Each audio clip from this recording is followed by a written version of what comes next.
매번 올라오는 사연 듣기만 하다가 용기 내서 사연 한번 보내봅니다. 나이가 많아 글재주가 없어 두서가 없을 수도 있는데 내 이야기다 싶거니 생각하시고 넓은 아량으로 들어주시길.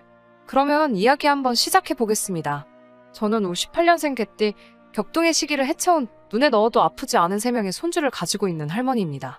아래로 연년생 아들, 딸 갖고 있으니 저도 따지고 보면 며느리한테는 불편한 시어머니이기도 하고 반대로 우리 딸한테는 세상에 하나뿐이 없는 친정엄마이기도 합니다. 매번 올라오는 사연들 보면서 제가 며느리가 볼 때는 너무한 시어머니이기도 하겠다는 생각이 들기는 하는데 제 얼굴에 침 뱉는 것 같아 어디 가서는 남 부끄러워 말해본 적 없는 이야기니 이렇게 사연 한번 적어봤습니다.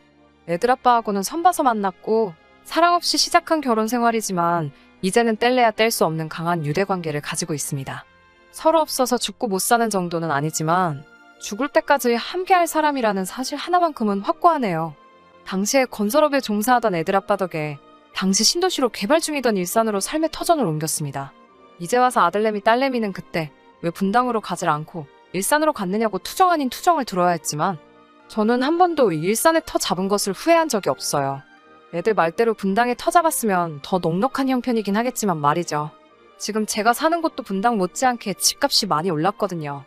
2013년도에 둘째인 아들놈 장가 보낸 걸 마지막으로 이제 부모로서 해야 할 일 다 끝냈다는 생각이 들고 남은 여생 손주들이나 돌보며 즐기다 가면 되겠다는 생각이 들더군요. 아파트 하나 가지고 있는 거 애들 아빠랑 저랑 둘이서 노후자금으로 쓰고도 남을 정도로 아파트 가격도 오른 상태고 애들 커가면서 틈틈이 재테크한 돈으로 딸내미 시집도 보내고 아들 결혼할 때 집 사라고 1억 5천이나 보태줬으니 저희들 할 도리는 충분히 다 했다고 생각합니다. 아직도 며느리가 그런 건지 아들내미 머리에서 나온 건지 진실은 모르지만 아들내미 결혼할 때 이러쿵 저러쿵 사건도 많았답니다. 아들놈이 뜬금없이 지금 일산집을 팔아 자기들 신혼집하게 아파트를 해달라고 하더군요. 이미 1억 5천이나 도와주지 않았느냐고 하니 어차피 아버지도 곧 은퇴하실 거고 두 사람이 사는데 신도시에 30평대 아파트가 뭐가 필요하냐면서 저희가 지원해준 돈을 도로 가져가서 작은 연립 하나 구해서 살라고 그리고 일산집 팔아서 자기들 신혼집을 투자 가치가 있는 어디 지역에다가 해달라고 했습니다. 농담식으로 그렇게 해주면 엄마 아빠 나이 들면 모시고 살 거냐고 한마디 던졌더니 그 말에는 그건 나중에 상황 봐서라고 말만 흐리고 대답은 않더군요. 사실 그럴 생각도 없고 기대도 한 적 없지만요. 너무 완강하게 부탁해오는 판에 어떻게 해야 할지 고민하다가 먼저 시집간 딸아이한테 전화해서 이 상황을 이야기했어요. 그때도 역시 그렇게 할 생각은 없었고 상황이 이러한데 너는 어떻게 생각하느냐 물어볼 심산이었습니다. 그런데 딸내미는 대번에 불같이 화를 내면서 저한테 한마디 하더군요. 자기 결혼할 때는 3천밖에 해주질 않았으면서 동생 1억 5천 해줄 때도 불만이 있었지만 가만히 있었는데 동생한테 재산이라고 집 하나 있는 것까지 팔아서 해주려고 하는 거냐면서요. 저는 그렇게 할 거라 말한 적도 없는데 그날을 기점으로 그걸 가지고 남매가 서로 내가 더 받았네 덜 받았네 부모한테 지가 더 잘했네 못했네 하면서 싸우고 있으니 그 꼬라지가 한심하기 그지없더군요. 아들 결혼 준비하는 와중에 두 사람을 집으로 불러 정확하게 말해줬습니다.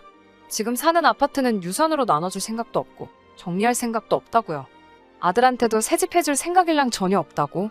이 아파트가 뭐라고 남매가 서로 네가 잘했네 내가 잘했네 하는 꼬라지 보니 그냥 두 놈 다 꼴도 보기 싫고 그냥 노후에 집을 담보로 니들한테 손 하나 안 벌리고 주택연금이나 타먹다가 갈 거니 그렇게 알라고만 하고 말았습니다. 물론 진심은 아니었습니다. 그 말에 아들내미도 딸내미도 저에게 그게 뭐하는 짓이냐면서 자식들 잘되게 해줘야지 왜 나라에다가 집을 주냐며 방방 뛰더군요. 딸내미는 그래도 첫째라고 그날 이후로도 아무 일 없다는 듯이 평소처럼 연락도 하고 집에도 틈날 때마다 들르는데 제 집 팔아 자기 집 해줄 줄 알았던 아들놈은 결혼하고 나서 2년 동안 우리 찾아오는 건 고사하고 잘 지내시냐 안부 전화 한 통도 한 적이 없습니다. 자식 농사 잘못 지은 셈 치고 없는 자식이다 생각하고 돈 때문에 이렇게 영영 안 보고 사는갑다 싶었는데 연락 안 하고 산지 2년째 되던 애 말도 없이 며느리랑 집으로 불쑥 찾아오더군요. 며느리 배가 남산만큼 불러서는 저한테 엄마 이제 2달만 있으면 두 쌍둥이 할머니 될 거라고 너스레를 떨며 자랑처럼 이야기를 하더라고요. 처음에는 아들이 이제 아빠가 되니 부모된 심정을 이해한 거라 생각했습니다. 그래서 영영 안 볼 것 같이 연락 끊고 지내던 저한테 찾아온 거라 생각했고 그런 점이 장하기만 하고 감동스럽기 그지 없었습니다. 아이 태어나면 며느리 조리원 비용에 보태라고 삼짓돈 100만 원을 꺼내서 줬어요. 아이들 태어나고 3달째 되던 날에 갑자기 그렇게 불쑥 찾아온 시커먼 본심을 이야기해오더군요. 지 마누라가 이제 회사로 복직을 해야 하는데 쌍둥이 봐줄 사람이 없다며 저보고 쌍둥이 좀 봐줄 수 없겠느냐고 물어보더군요. 사돈댁이 지방인지라 친정에 맡기고 싶어도 상황이 여의치가 않다고요. 시커먼 속내가 훤히 보여 내키지 않았지만서도 딸아이 첫 손주 태어났을 때 딸아이는 전업주부이기도 하고 사위가 지방공무원이라 사는 지역이 멀어 손주보는 재미는 딸아이 시가 쪽에 양보했어야 했거든요. 손주 돌보는 게 소원이기도 했고 그래서 알겠다고 했습니다. 그렇게 5개월 정도를 일산에서 노원까지 버스랑 지하철을 갈아타면서 아들 집으로 출근을 했습니다. 며느리는 제가 아이를 봐주기 시작한 지 얼마 후부터 눈치 아닌 눈치를 주기 시작하더군요.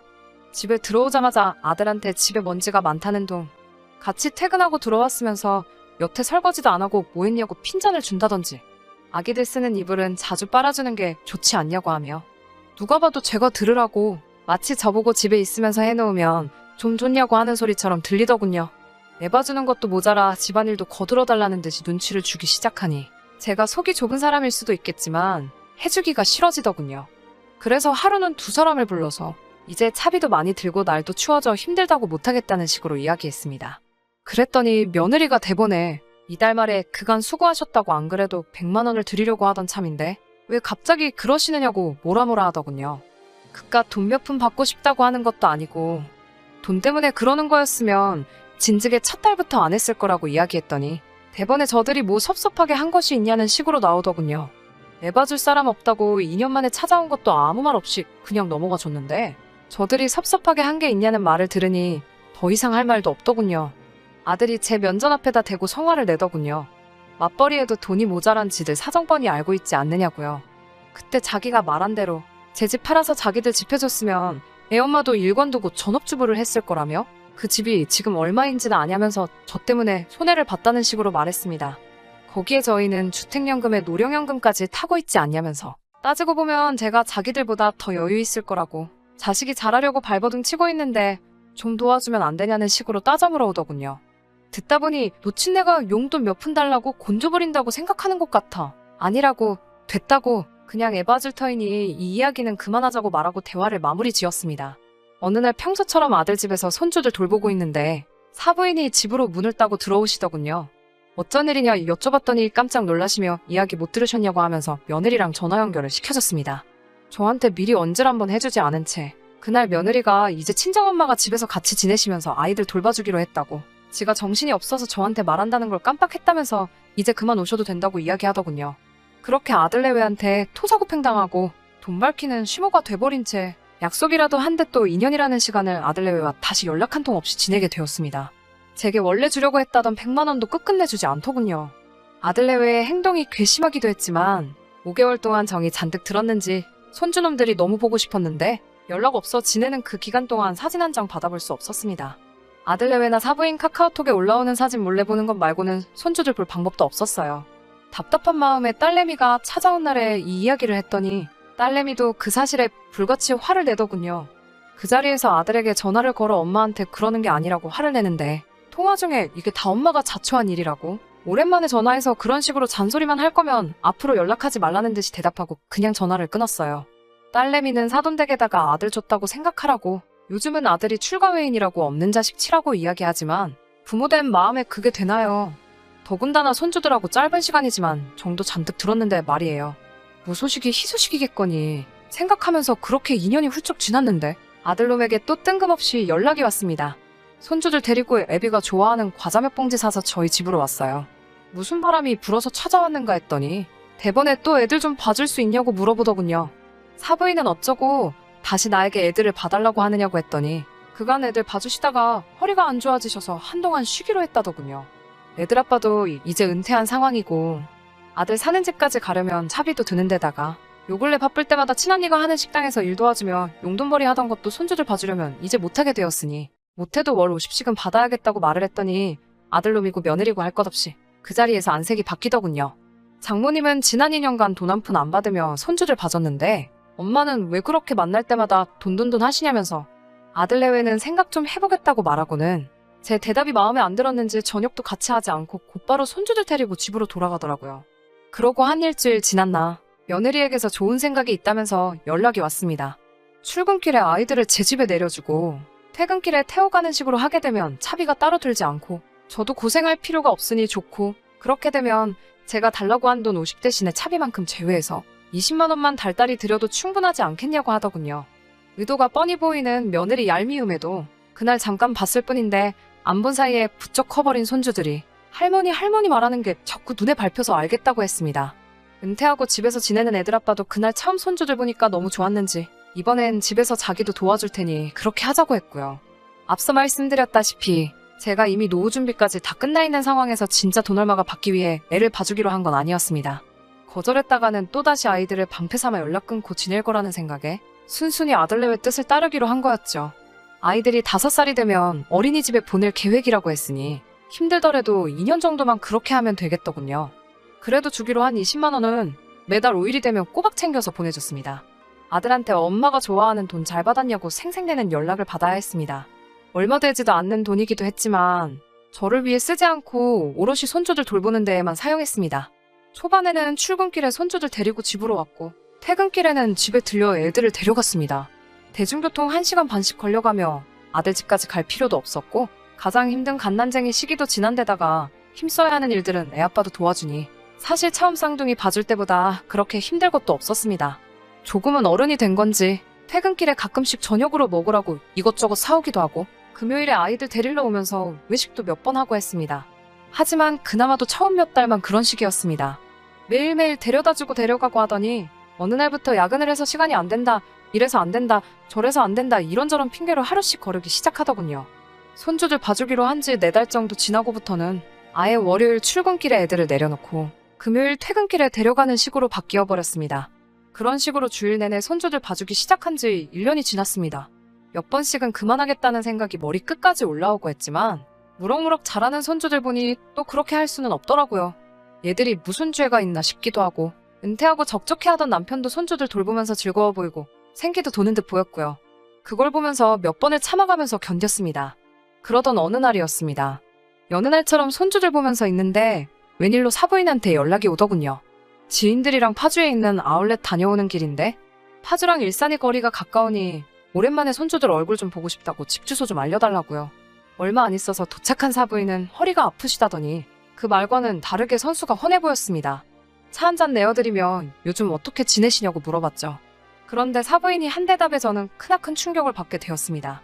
일전에 제가 손주들 처음 태어나고 5개월간 아이를 봐주다가 사부인이 아들내외 집에 상주하며 애들을 봐주기로 했을 때 달달이 애들 봐주는 걸 이유로 150만 원씩 받아왔다는 사실을 말해주더군요. 그때 달달이 받으며 모아둔 돈으로 유럽 여행을 다녀오려던 참이었는데 요즘 시국이 이렇다 보니 그냥 친구들하고 여기저기 돌아다니면서 놀러다니고 취미로 골프도 배워서 요즘 바쁘게 살고 있다고 자랑처럼 이야기하더라고요. 제가 알기론 사부인은 돈 한 푼 안 받으시고 아이들 봐주셨다고. 그 말 듣고 반성도 많이 했고 사실 지금 애들한테 20씩 받고 있는데 사부인 돈 한 푼 안 받고 애 봐주셨다는 말 떠오를 때마다 그 돈으로 순대 한 줄 사먹기도 죄 짓는 것 같아 아이들한테만 쓰고 있다고 말을 했습니다. 대번에 사부인이 농담하지 말라는 식으로 애들 봐주면서 100만 원씩 받은 거 다 알고 있다고 불편한 심기를 숨기지 않으시더군요. 원래 사부인도 아이들 돌봐달라는 부탁에 달마다 200씩을 달라고 하셨는데 제가 100만 원을 받고 애를 봐줬다는 말에 자기도 100만 원씩 받은 거라고 하면서요. 그러다가 애들 둘을 봐주는 게 도저히 100만 원 가지고는 본전도 안 나오는 장사라고 생각해서 몇 달 뒤에 100씩 받던 걸 150씩 받기로 했고 애 시집 다 보내놓고 또 뒷바라지 해주는 것 같아? 그것도 하다가 힘들어서 그만둔 거라고 말하더군요. 계속 제가 하는 말이 거짓말이라는 듯이 믿지를 않으시길래 그때는 100만 원은 커녕 제 돈으로 차비내가면서 애들을 봐준 사실부터 5달치 양육비라며 준다고 했던 그 돈도 끝끝내 받지 못했다는 사실도 전부 이야기해줬습니다. 그래도 사부인에게는 참 감사한 게 그쯤 되면 사부인이 자기가 말실수했다는 걸 깨닫고 상황을 무마하려 애를 썼을 텐데 같은 자식 둔 부모된 마음으로 제 편에 서서 같이 화를 내줬습니다. 퇴근하면 집으로 오지 말고 휴가로 오라고 며느리에게 전화를 하더군요. 오는 길에 제 아들한테도 연락해서 두 사람 다 여기로 모이라고 부부를 전부 소집했습니다. 그러고는 제 손을 붙잡고 자기가 자식 교육을 똑바로 못 시킨 바람에 사돈이 고생을 하셨다면서 눈물을 뚝뚝 흘리더군요. 자기는 그 사실도 모르고 이렇게 혼자서 놀러만 다녔다면서 얼마 남지는 않았지만 양육비로 받은 돈 전부를 저한테 보내야겠다고 하는 말에 그러실 필요까지는 없다고 거절하느라 아주 혼이 났습니다. 몇 시간 지나지 않아서 며느리가 먼저 저희 집으로 도착했습니다. 시어머니와 친정엄마가 한자리에 모여있으니 보통 상황이 아니란 걸 눈치챈 듯 며느리는 아무 말도 없는 저희 두 사람 눈치를 살피더군요. 그 후 곧바로 제 아들이 뒤늦게 집으로 들어왔고 두 사람이 자리에 앉자마자 사돈은 니들이 자식 새끼이기 이전에 사람 새끼가 맞냐는 식으로 호통을 치더군요. 손주들을 방패 삼아 할머니한테 갑질을 하는 사람들은 들어본 적도 없지만 그게 다른 사람이 아니라 지 자식 새끼였다는 사실이 아주 놀랄 노짜라면서 사돈은 며느리에게 그동안 제가 애들 방음기간을 계산해달 200씩으로 계산하고 주기로 했다가 안 준 100만 원까지 포함해서 3,100만 원을 당장 저에게 입금하라고 했습니다. 혼나는 동안에는 쩔쩔매며 아무 말도 없다가 돈을 내놓으라 이야기하니 그때 돼서야 입을 열더군요.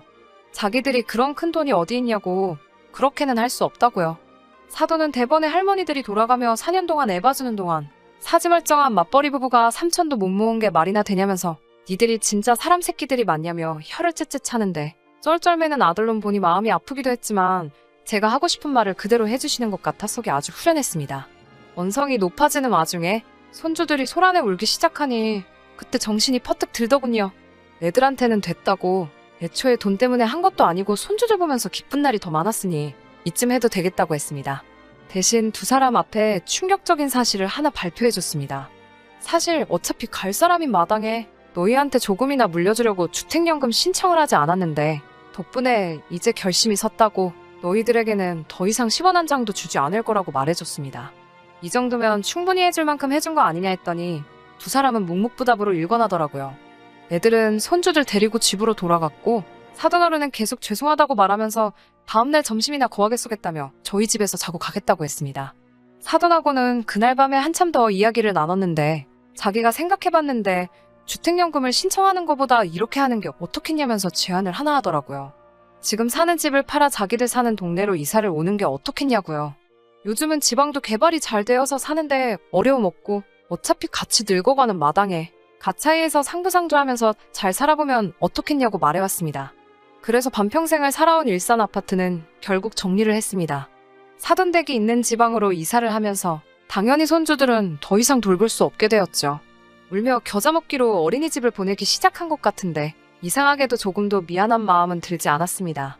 지방에 집을 구하고 남은 돈의 일부는 그래도 그나마 효녀노릇을 해왔던 딸내미한테 일부를 증여해줬습니다.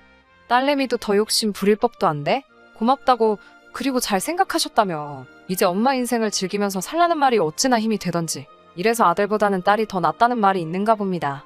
사돈댁과는 이웃사촌이 돼서 그 어느 때보다 즐겁게 잘 지내고 있습니다. 공기도 맑아 너무 좋고 저보다 4살 아래인 사돈과는 사이가 무척이나 가까워져서 제가 이사 온 날부터 매일같이 시간을 보내고 있어요. 저를 언니 부르면서 동네 구경도 시켜주고 골프도 가르쳐주고 자기 친구들도 소개시켜주고요. 태어나 처음으로 하는 경험들이 신나기만 합니다. 지난 추석에는 며느리를 데리고 저희 집으로 오더라고요. 여태껏 못한 효도 잔뜩 하고 저녁 8시까지 집에 들어올 생각 하지 말라고 하고는 며느리를 저희 집에 두고 갔어요. 그나마 얼마 남지 않은 돈, 자기들 손에 들어올 거라는 생각인지 군소리 없이 청소며 설거지를 하기 시작하더군요. 지저분한 거 싫어하는 남편 성격에 매일같이 정리를 하고 있어 집 정리할 게 많이 없었습니다. 집단에는 할 수 있는 소일거리들을 전부 끝내고 나니 똥마려운 강아지 마냥 눈치 보면서 눈알만 굴리고 있는 모습이 안쓰러워 보여 할 일이 많이 없으니 그냥 소파에 앉아서 텔레비전이나 보다 시간 되면 가거라라고 했습니다. 그것마저 눈치가 보이는지 허리를 쭉 세우고 각 잡고 앉아 불편하게 텔레비전 보는 모습을 보니 그동안 묶은 채증이 싹 가시는 것 같아 기분 하나만큼은 좋더라고요. 며느리 집에 가는 길에 고생했다고 이걸로 손주들 좋아하는 까까라도 사주라고 손에다가 10만 원 꼬깃꼬깃 접어서 쥐어주니 눈물을 뚝뚝 흘리며 어머님 정말 죄송해요 하면서 우는데 너무 애들을 몰아세운 건가 싶어 마음 한쪽이 아프긴 했습니다. 손주들 생각하면 아들한테도 가기 전에 뭐 하나 해주고 싶은 마음은 굴뚝 같은데 사부인은 그런 놈들 해줄 게 뭐가 있냐면서 자기도 해주려고 했던 거 그냥 남은 여생 즐기는데 전부 다 쓰고 갈 거라고 요즘 시국이 조금 정리되면 같이 꼭 세계 일주나 한번 하자고 합니다. 사부인 시원시원한 성격은 제 평생 닮을 수 없을 것 같지만 그래도 앞으로 남은 여생 즐겁게 보내보려고 합니다. 글재주가 없어 지루했을 수도 있는데 끝까지 들어주신 분들께 너무 감사드립니다.